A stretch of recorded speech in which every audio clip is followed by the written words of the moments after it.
కృపామయ TV వీక్షకులందరికీ క్రీస్తు పేరిట శుభాలు వందనాలు తెలియజేస్తున్నానండి. పాతాళ అగాధము, నరకము నిజంగానే ఉంది.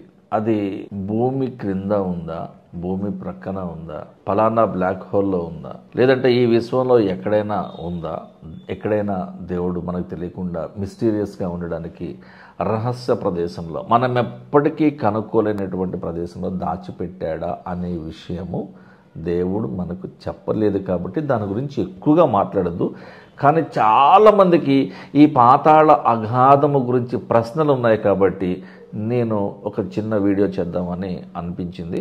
అది కూడా లేఖనాధారంగానే, నా సొంత అభిప్రాయం నేను చెప్తే అది అస్సలు మంచిది కాదు. ద్వితీయోపదేశకాండము 32వ అధ్యాయము 22వ వచనము. ఇక్కడ ఈ సందర్భం ఏంటంటే, యెహోవా దేవుని యొక్క మహిమైశ్వర్యమును, ఆయన యొక్క శక్తిని, అధికారమును, స్థాయిని, ఆయన ఇచ్చేటువంటి ఆశీర్వాదమును, సమాధానమును, ఆయన ఇచ్చినటువంటి ఆహారమును తినినటువంటి ఆశీర్వదించబడినటువంటి జనాంగముగా, ప్రత్యేకించబడిన జనాంగముగా, ప్రతిష్ఠించబడిన జనాంగముగా ఉన్నటువంటి ఇశ్రాయేలు జనాంగము దేవునికి విరోధముగా పాపము చేశారు. విగ్రహాలను తీసుకొచ్చారు, ఆ విగ్రహాల ఎదుట సాగిలపడ్డారు, వారి పిల్లల్ని అగ్నిగుండం దాటించారు, నరబలులు అర్పించారు, జంతు బలులు అర్పించారు. దేవునికి అది ఏమాత్రమో నచ్చదు. కాబట్టి దేవునికి కోపం వచ్చింది. ఇప్పుడు నా కోపాగ్ని రగులుకుంటుంది. రగులుకోవడం తెలుసు కదండి. ఒక పెద్ద అడవిని తగలబెట్టడానికి ఒక్క అగ్గిపుల్ల చాలు, రగులుకుంటూ వెళ్ళిపోతుంది. అంటే అది ఆరని అగ్ని ఆరని పురుగు, చావని లోకము, ఆరని అగ్ని, రగులుకుంటూ ఉంటుంది ఆ అగ్ని. యెహోవా దేవుని యొక్క కోపము రగులుకుంటుంది. ఆయన కోపము ఎక్కడి వరకు వెళ్తుందంటే, the journey of the anger of God పాతాళ అగాధము వరకు, నరకపు లోతుల్లో ఉన్న ఆ చివరి అంచు వరకు వెళ్ళి వారిని దహిస్తుంది. ఆ పాతాళ అగాధము భూమిని, దాని పంటను కాల్చివేస్తుంది, పర్వతముల పునాదులను కాలబెడుతుంది.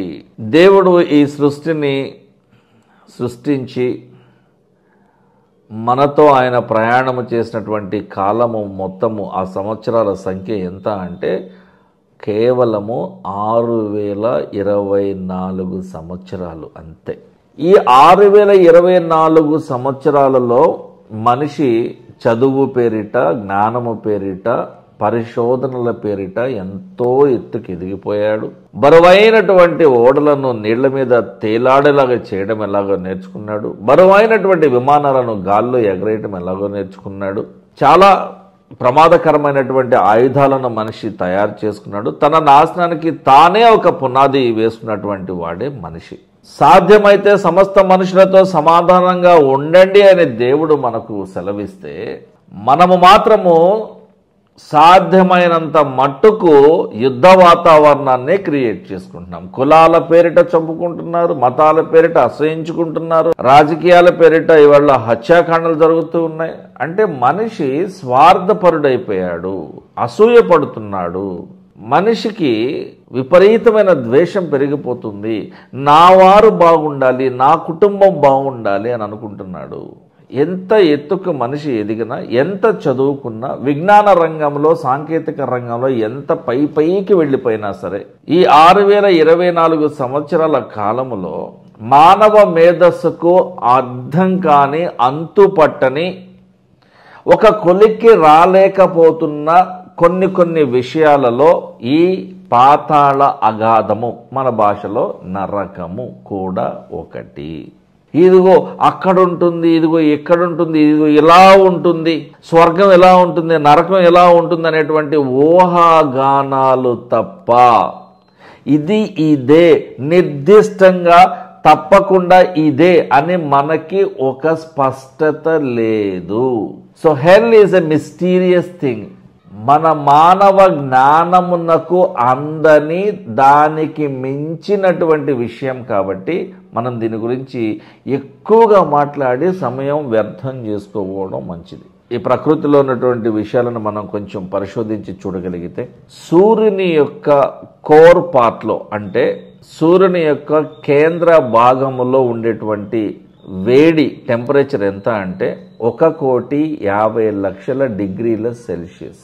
సూర్యుని ఉపరితలం మీద ఉండేటువంటి వేడి ఎంత అంటే 5,550 డిగ్రీల సెల్సియస్. భూమి యొక్క కేంద్ర భాగంలో ఉన్నటువంటి వేడి ఎంత అంటే 5,500 డిగ్రీల సెల్సియస్. ఎండాకాలం రాగానే 34, 37, 38, 40 వస్తేనే ఎవడు బయటకు రాడు.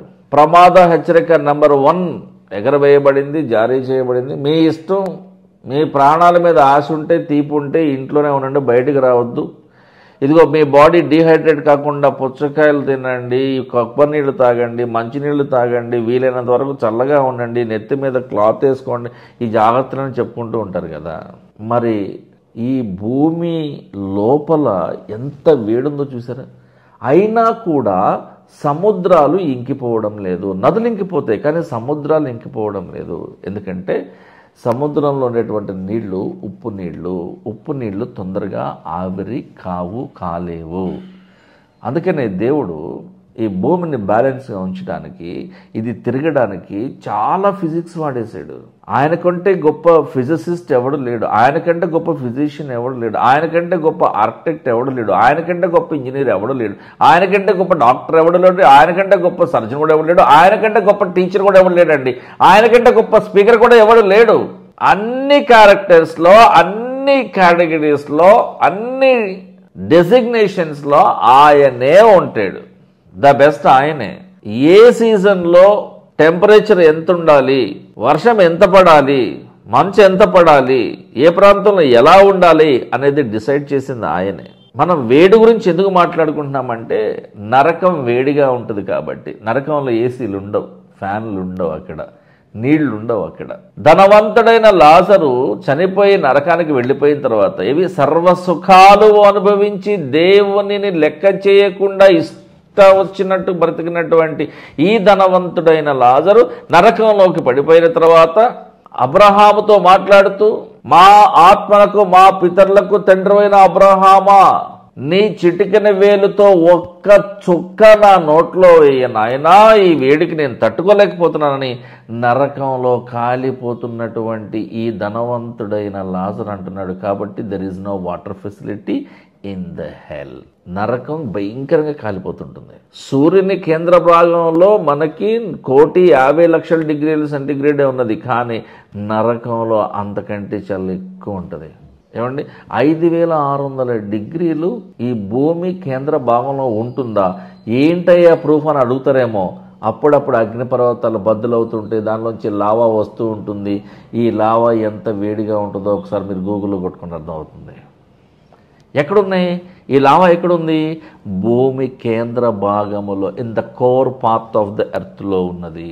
ఇక రకరకాల ఊహాగానాలు చూసుకుంటే, ఇదిగో నరకము ఈ భూమి కిందే ఉందండి, ఇదిగో పర్షియాలో ఉంది, ఇదిగో సైబీరియాలో ఉంది, ఇదిగో రష్యాలో పెద్ద గొయ్య ఒకటి ఉందండి, మైక్ వేసారంటే అందులోకి 7 ప్లేన్ పడుతున్నాయి అనుకోవడం. ఇక్కడ కాదండి, అసలు ఇక్కడ లేనే లేదు. ఈ నరకం అనేది సపరేట్గా వేరే గ్రహం మీద ఉంది అని చెప్పని మరికొంతమంది వాదన. మరికొంతమంది ఏమంటారు, అసలు మన ప్రపంచ దేశాలతో సంబంధం లేకుండా ఎక్కడో విశ్వంలో, ఎక్కడో శూన్యంలో ఒక బ్లాక్ హోల్లో దాగి ఉంది అని కొంతమంది అభిప్రాయపడుతున్నారు. వాస్తవానికి మనము పాత నిబంధన గ్రంథంలో నరకం గురించి వ్రాయబడిన మాట ఏంటి, క్రొత్త నిబంధన గ్రంథంలో వ్రాయబడిన మాట ఏంటి అని చూసుకుంటే, పాత నిబంధన గ్రంథంలో నేను చూసానండి, ఇక్కడ హెల్ అనేటువంటి మాటకి షియోల్ అనేటువంటి మాట వాడబడింది. అదే క్రొత్త నిబంధన గ్రంథంలో హేడీస్ అనేటువంటి మాట వాడబడింది. హేడీస్ అంటే అర్థం ఏంటో తెలుసండి? అన్సీన్ అంటే మానవ కంటికి కనపడనిది. కనపడని వాటిలో, అదృశ్యంగా ఉన్న వాటిల్లో ఉన్నవి చాలా ఉన్నాయి. అందులో ఒకటి నరకము. కాబట్టి మన కంటికి కనపడదు, మన మానవ మేధస్సుకు అందదు అని దేవుడు చెప్తున్నప్పుడు వాటి గురించి ఎందుకు మనం బుర్రలు బదులు కట్టుకోవాలి చెప్పండి. మరి పాత నిబంధన గ్రంథంలో వ్రాయబడినటువంటి షియోల్ అనే మాటకి గుంట అనే అర్థము, సమాధి అనే అర్థము, లోతుగా ఉండేది అని అర్థము.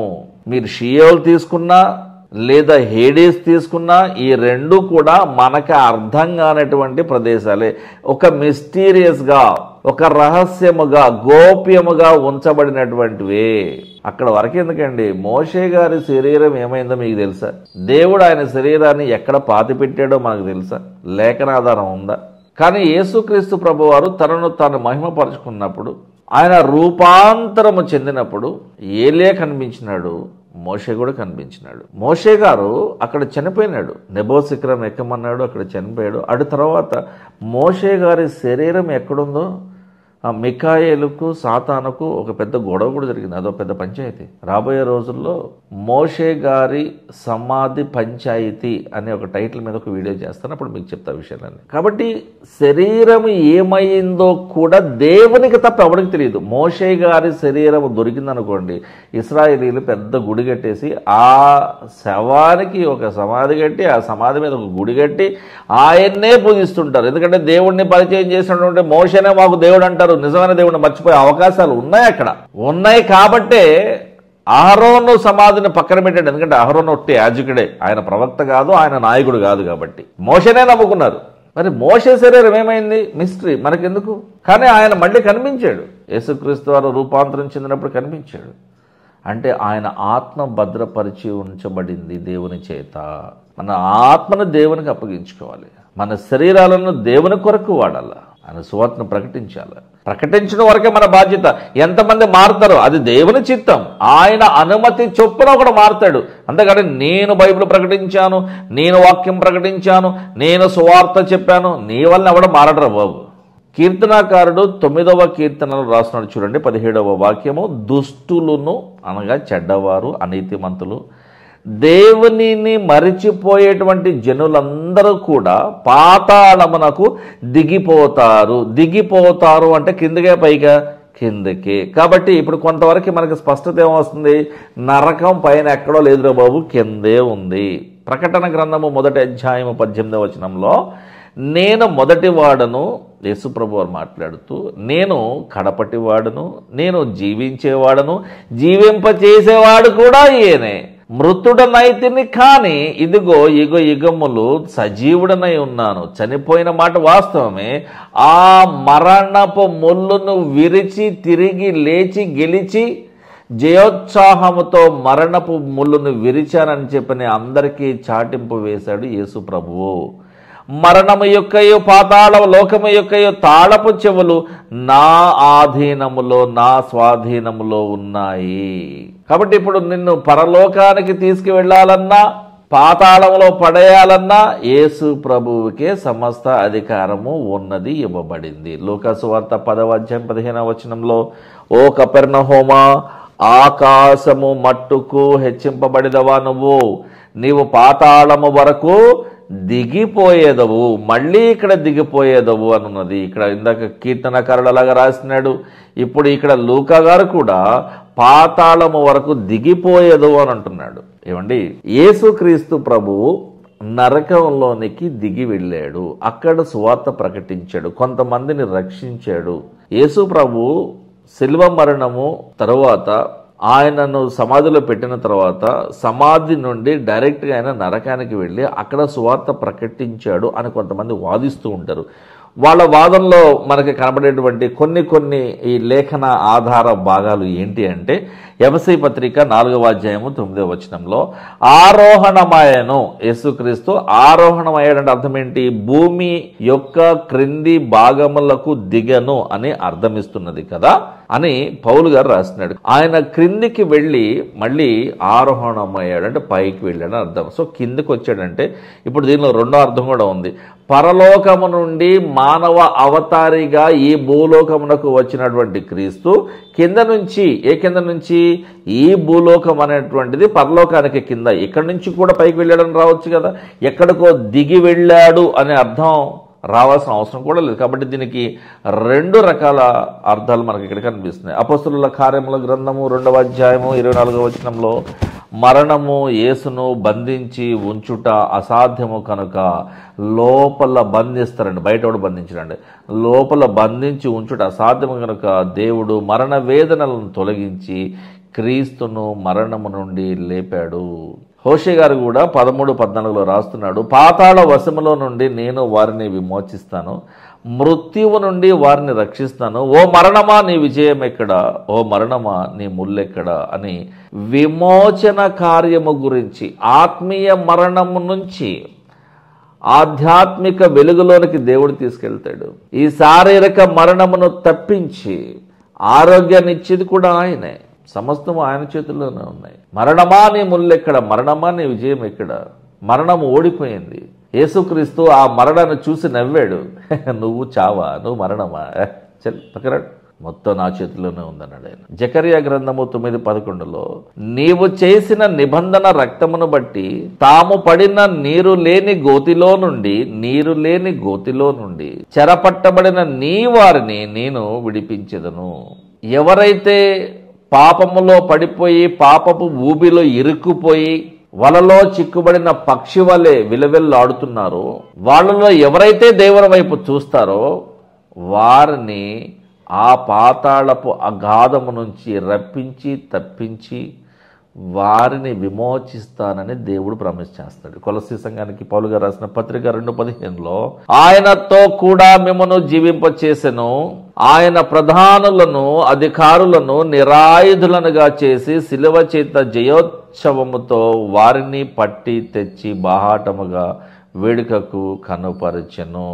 అంటే ఈ నరకానికి సంబంధించినటువంటి సాతాను దూతలు ఉన్నారు కదా, వీరందరినీ కూడా ఓడించి వారిని పట్టి బయటకు తీసుకొని వచ్చి ఈ నరకంలో ఉన్నటువంటి ఈ దయ్యాలను బయటకు తీసుకొని వచ్చి, ఇవిగో చూసారా, నన్ను చంపాలనుకున్న వారు వీరే, కానీ వీరు నన్ను చంపలేకపోయారు, వీళ్ళు చనిపోయారు, వీళ్ళ ఆత్మలు ఎప్పటికప్పుడు కాలిపోతూ ఉంటాయని చెప్పని మరణము నుంచి బయటకు వచ్చి జీవము కలిగినటువంటి దేవుని కుమారునిగా తనను తాను లోకమునకు బాహాటముగా జయోత్సవముతో ఆయన ప్రకటించుకున్నాడు, ఆయనను ఆయన నిరూపించుకున్నాడు. ప్రకటన గ్రంథము 20వ అధ్యాయము 10వ వచనంలో ఒక సందర్భం మీకు వినిపిస్తాను. మోసపరిచిన అపవాది అగ్ని గంధకములు గల గుండములో పడవేయబడెను. పడేయడం అంటే కిందక పైకి అండి, పైకి పడేస్తారా కిందకి పడేస్తారా? కిందకే పడేస్తారు. పడడం అంటేనే కిందకి కదా, కాబట్టి క్రిందికి అని ఉంది కదా. ఒకవేళ పైకి ఉంటే ఎగరవేయబడును అని వ్రాయబడి ఉండేది కదా, కాబట్టి ఇక్కడ ఎగరవేయబడును అని లేదు, పడవేయబడును అనగా కిందకి. అక్కడ ఆ క్రూర మృగమును అబద్ధ ప్రవక్త ఉన్నారు. ఈ క్రూర మృగము, ఈ అబద్ధ ప్రవక్త మరెవరో కదండి, ఇద్దరు మనుషులు, సాతాను చేత ఏర్పరచబడినటువంటి ఇద్దరు మనుషులు. రాబోయే రోజులలో ప్రపంచ మానవాళ్ళంతా కూడా నాశనం అయిపోవడానికి, 3వ ప్రపంచ యుద్ధానికి తెర తీయబోయేటువంటి వ్యక్తులు కూడా వీళ్ళే. ఇందులో క్రూర మృగము అనగా ఒక యుద్ధానికి తెర తీసేవాడు. రెండవది అబద్ధ ప్రవక్త, ఫాల్స్ టీచర్స్ ఉన్నారు కదా ఈ రోజున బడా సంఘాల నేతలు. మేము కూడా పాస్టర్స్మే అని చెప్పుకుంటున్నటువంటి కోట్లు వేసుకుని మొహానికి ఇంత పౌడర్ పూసుకొని కాస్ట్లీ కార్లలో వస్తూ ఎప్పుడు టీవీలలో బిజీగా కనపడేటువంటి స్క్రీన్ పాస్టర్స్ ఉన్నారే, వీళ్ళే అబద్ధ ప్రవక్తలు. వాళ్ళ కడపట్టి స్థితి ఎలా ఉంటుందంటే, యుగ యుగములు రాత్రింబవళ్ళు పాతాళములో అపవాది వాడి దూతలతో కలిసి వాళ్ళతో పాటుగా బాధింపబడతారు. మీకు ఇంతకంటే మీకు ఏం కావాలి చెప్పండి? అగాధము అంటే కింద ఉన్నది, లోతైనది అని అర్థం. అక్కడ తెలిసిపోతుంది కదా, పాతాళ అగాధము. ఎవరు ఎంత మాట్లాడినా సరే బైబిల్లో ఎక్కడో కూడా ఈ నరకమును గురించినటువంటి కాస్మోలాజికల్ లొకేషన్ కానీ జియోలాజికల్ లొకేషన్ గురించి కానీ ఎక్కడ ప్రస్తావన లేదు. కాబట్టి మీకేదో పాతాళ అగాధం అంటే ఏంటో బైబిల్లో ఉన్న ఆ లేఖన ఆధారాలను బట్టి ఉన్న ఇన్ఫర్మేషన్ మీతో షేర్ చేసుకున్నాను. కాబట్టి మనము నరకానికి వెళ్ళకూడదని దేవుని అభీష్టం, దేవుని కోరిక అది. దాన్ని తప్పించుకోవడం ఎలాగో బైబిల్లో ఉన్నది. కాబట్టి బైబిల్ చదవండి, అప్పుడు బైబిల్లో ఉన్న దేవుడు ఏం మాట్లాడుతున్నాడో, ఆయన ఏం చెప్పాలనుకుంటున్నాడో అర్థమవుతుంది. చిన్న ప్రార్థన కొరకు తలలో ఉంచుతామండి. ప్రేమగల తండ్రి, కనికరమగల దేవ, నీ వాక్యం ద్వారా మాతో మాట్లాడుతున్న విషయాన్ని బట్టి ఉండాలి ప్రభువా. ఎంతోమంది నీ వాక్యాన్ని వినాలనేటువంటి ఆశ కలిగి ఉన్నప్పటికీ ఎన్నో రకాల దేశాలలో ఉంటున్నటువంటి పరిస్థితులు బాగలేనన్న కారణంగా వారు నీ వాక్యాన్ని వినేటువంటి పరిస్థితులు లేరు. కాబట్టి నాయన మాకు అవకాశం అయితే ఇచ్చున్నావు ప్రభువా. అటువంటి వారికి కూడా నీ వాక్యాన్ని విని నీ వాక్యములను అర్థం చేసినటువంటి అవకాశాలను, ఆ శక్తిని, ఆ గ్రహింపుని వారికి ఇవ్వమని కోరుకుంటూ ఉన్నాం. ప్రతి విషయంలో మా అందరికీ మీరే తోడుగా ఉండి మమ్మల్ని నడిపించమని యేసుక్రీస్తు వారి పరిశుద్ధ నామములో ప్రార్థన అడుగుతున్నాం తండ్రి. ఆమేన్. Thank you.